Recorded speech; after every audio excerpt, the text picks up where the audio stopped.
Hello everyone and welcome to the recap of the third round of Tata Steel. Well, I'm an old-fashioned, let's call it Vacanze 2017. For the young kids, okay, they don't know Vacanze maybe, but that's Vacanze 2017. Okay, well, no big changes at the leader of the tournament. Elyanov made a draw, Carlsen made a draw, but Hari Krishna made a draw, but three players joined the group with +1, quite a five players group, and all the winners of today, Wesley So, Karyakin, and Wei Yi. Actually, we are going to touch a little bit each one of those three games, so we will have a little bit of each one of those. Other than that, okay, Carlsen was, I don't know, I think maybe a little bit better. It looked like it, but apparently the world champion didn't feel that way, and he repeated the position, but I thought that he was just better in his game against Andre Keane.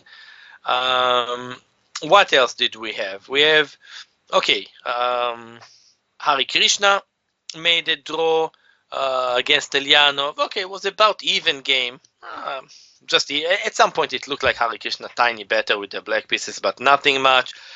Adiban made a draw against Aronian, also was a pretty even game, and that pretty much leaves us three decisive game. Well, that's not really that bad.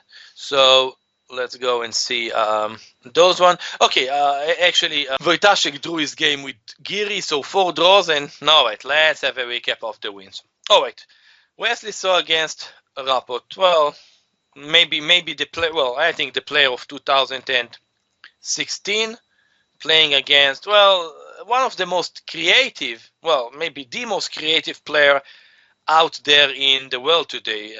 Not the strongest one, I'm certain about that, but games of Rapport are always lots of fun. So, well, this one wasn't far from that, actually.